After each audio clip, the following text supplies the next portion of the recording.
Meu nome é Anne Cabral, sou professora de Direito Tributário da Faculdade Nova Roma e na parte 2 do princípio da isonomia tributária, o sobreprincípio da isonomia tributária, nós vamos falar de, além de isonomia tributária, capacidade contributiva, princípio da vedação ou confisco e princípio da uniformidade geográfica. Vamos lá para a parte 2. Ponto parágrafo. Agora vamos às críticas, né? Porque já que eu tô na minha aula, mesmo sendo uma danada de uma aula online, eu me reservo o direito de comentar e pitacar e reclamar e criticar, né? Que é muito o meu jeito. Vejam, olhem só. Na verdade, eu tenho um objetivo. O sistema tributário nacional, ele tem um objetivo. O sistema como um todo, eu vou concatenar tudo.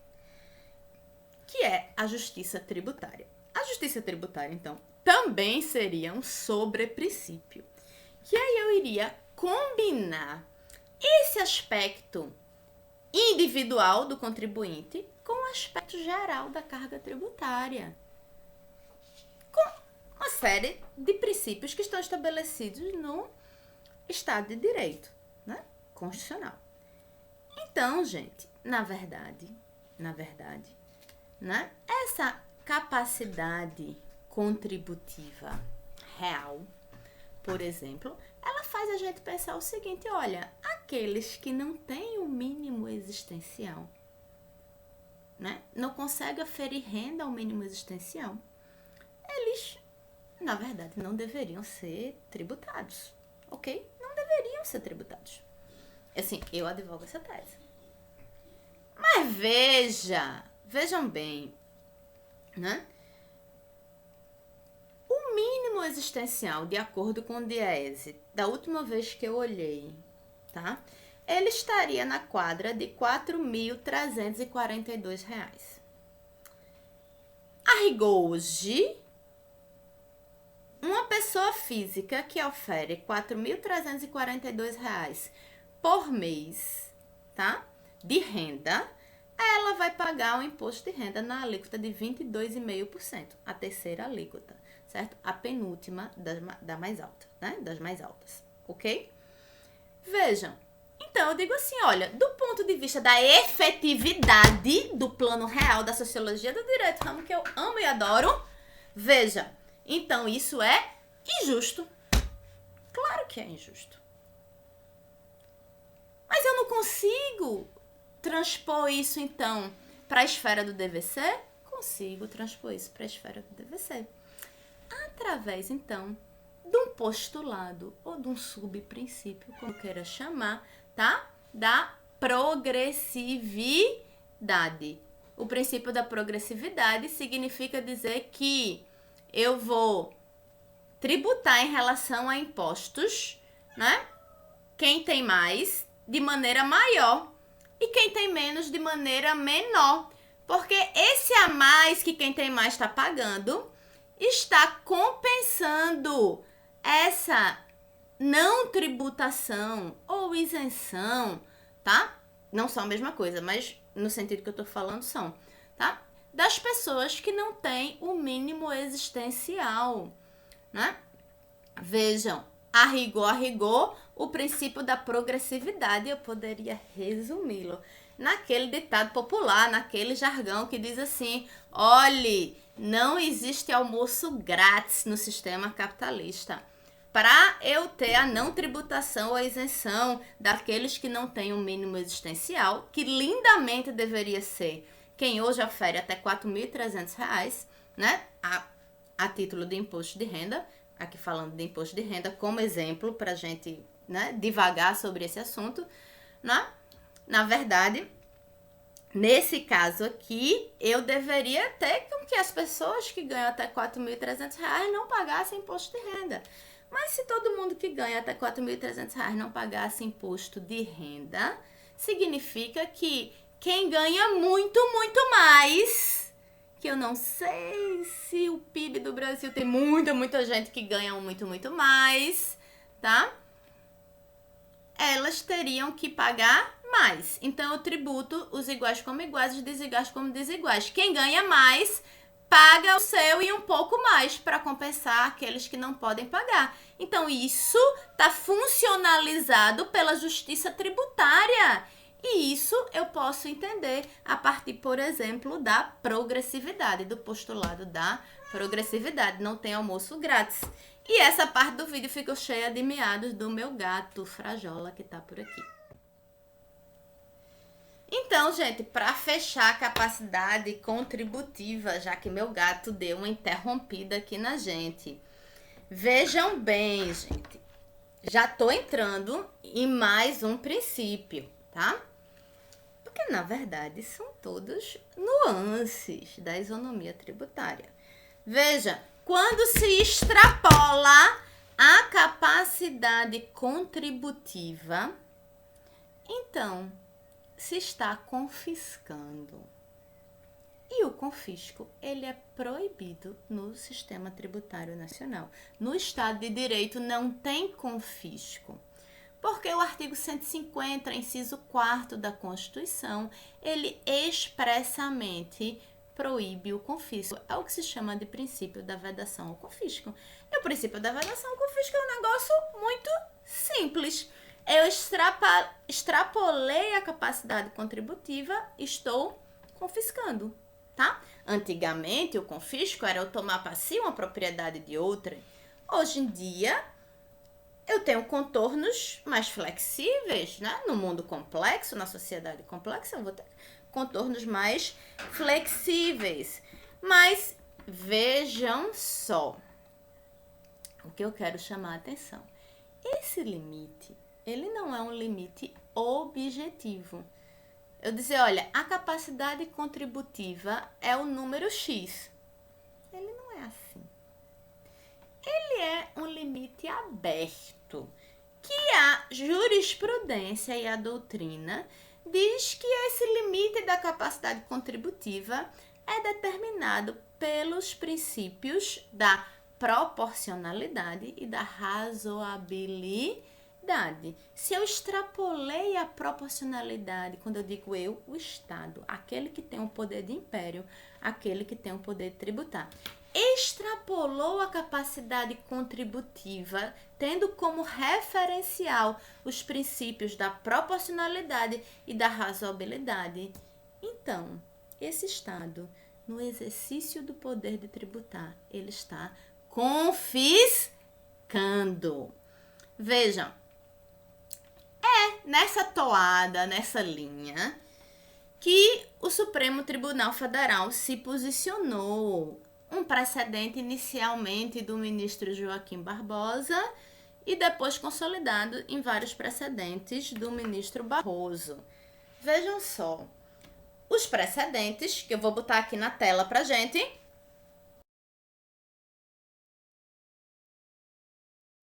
Esses precedentes, então, eu queria chamar a atenção a vocês, que os precedentes, eles falam de multa.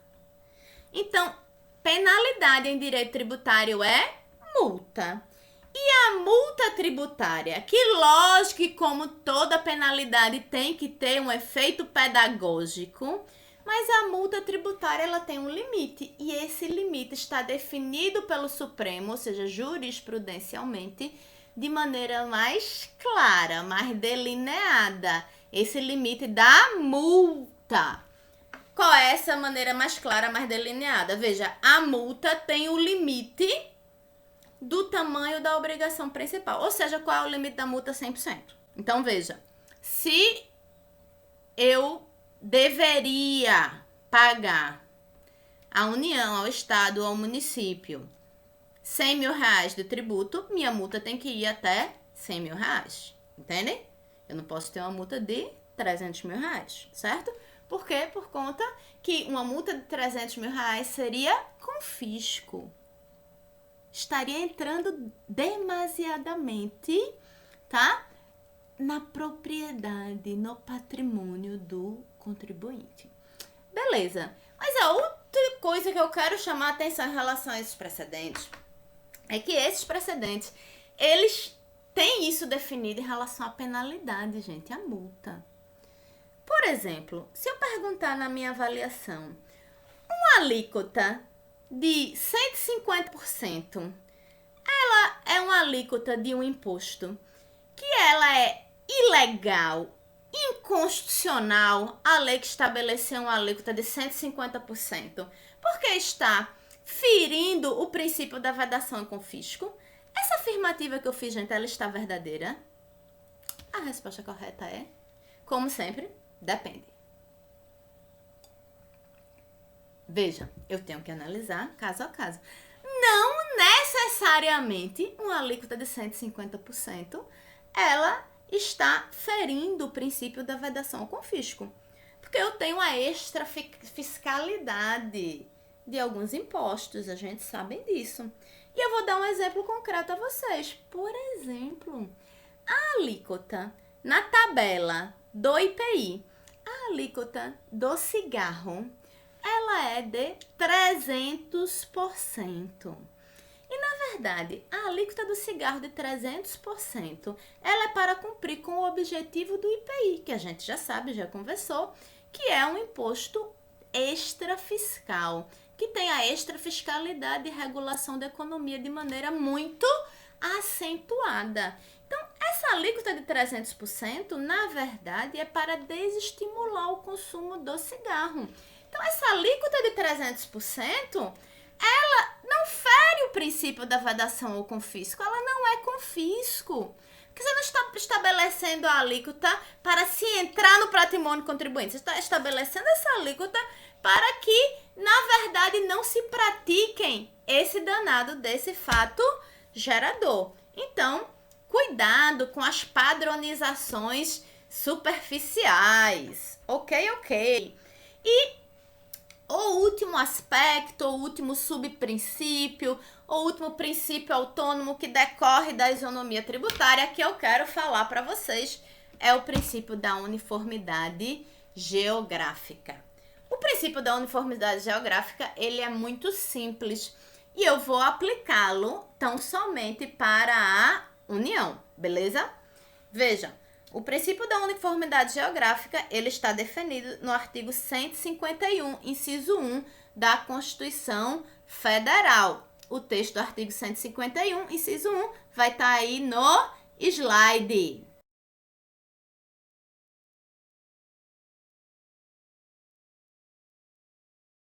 Vamos lá. Na verdade, o princípio da uniformidade geográfica é a primeira coisa que eu quero chamar a atenção. O princípio da uniformidade geográfica, ele vai se aplicar a qualquer tributo na União e não somente aos impostos. Segunda coisa que eu quero chamar a atenção, o princípio da uniformidade geográfica, ele na verdade tem a ver com a uniformidade territorial. Ele tem a ver, em última instância, com o federalismo. Eu não posso, na verdade, o que o princípio da uniformidade faz é proibir que se tribute diferente em razão do local da prática do fato gerador. Imagine hipoteticamente um presidente da República de São Paulo que estabeleça um novo tributo, hipoteticamente, imagine o imposto sobre grandes fortunas, tá? Que ele tenha uma alíquota menor para São Paulo e todos os outros estados têm uma outra alíquota. E essa alíquota menor, ela está justificada tão somente no fato de ser São Paulo. Então, nesse caso, eu estaria sim ferindo, eu não, né? Esse danado desse presidente da República, do exemplo hipotético que eu dei, estaria sim ferido o princípio da uniformidade geográfica. Porque a razão dessa alíquota diferenciada é uma razão exclusiva do local da prática do fato gerador. Então, quem mora em São Paulo paga menos imposto sobre grandes fortunas. Entende? Nesse exemplo hipotético que eu dei. Aí eu estaria ferindo o princípio. Mas vejam, o texto constitucional, ele é expresso em relação à tributação diferente de regiões para benefícios fiscais. Não se proíbe os benefícios fiscais por região. Não se proíbe os benefícios fiscais. que eu estou falando isso? Porque o próprio artigo 3º da Constituição, inciso 3º, ele traz como objetivo da República. Então, eu preciso interpretar a Constituição, não é, de uma maneira concatenada. Eu não posso interpretar a Constituição em tiras. E o artigo 3º, inciso 3º, traz como objetivo da República a redução das desigualdades regionais. E esse artigo 3º, inciso 3º, a meu ver, ele tem uma repercussão clara no sistema tributário nacional, que é essa exceção ao princípio da uniformidade geográfica para conceder benefícios fiscais para determinadas regiões. Por exemplo, para as regiões Norte e Nordeste, que historicamente são menos desenvolvidas, menos industrializadas, então as alíquotas poderiam ser menor, né? Eu poderia ter benefícios de isenção. Isso tudo não iria ferir o princípio da uniformidade geográfica. Então, nossa videoaula, ela fica por aqui, tá? E se você gostou, eu vou pedir a vocês, como, né, esses youtubers que estão por aí, se você gostou, curta, compartilhe e se inscreva no canal. Beijo grande da Anne.